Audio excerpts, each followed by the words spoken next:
السلام عليكم، أهلا بكم في قناتي هبة من الألف للياء. النهاردة عاملين كيك كده رخامية خطيرة بمقادير اقتصادية وموجودة في كل بيت. هتطلع معاكي ناجحة وبسيطة وسهلة وتنفع كده في وجبة فطار. يلا كده نسمي الله ونشوف مقاديرنا وطريقتنا. أول حاجة هنجيب الشفشف بتاعنا بتاع الخلاط بالشكل ده، هنغسله كويس طبعا ونحط فيه 3 بيضات بدرجة حرارة المطبخ،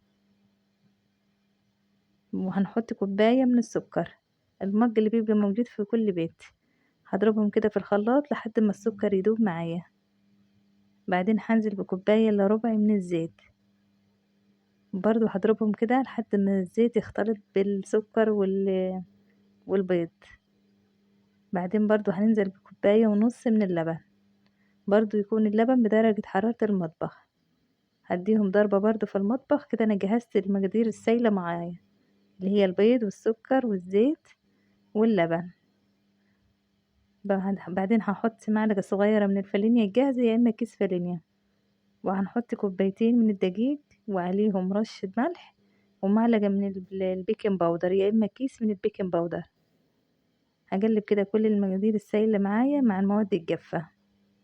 القوام يبقى كده قوام كيك. لو حسيت القوام خفيف ممكن تحطي معلقتين من الدقيق لحد ما يبقى معايا القوام بالشكل ده، بس انا هتأكد ان مفيش اي دقيق على الجوانب. انا هقسم الخليط لجزئين، جزء هخليه ابيض سادة والجزء التاني هحط عليه 3 معالق من الكاكاو عشان تبقى بالشوكولاتة. طبعا لما بحط الكاكاو هتتقل هحط معلقتين 3 كده من اللبن. هقلب كده تقليب بحيث يختلط ويبقى بالشكل ده. هنضف حواليا كده بالشكل ده، واجيب الصينية اللي انت تحطي فيها. انا حبيت استعمل القالب ده، حطيت كده طبقات من الكيك، نص ابيض وفي النص شوكولاتة وعليه نص ابيض.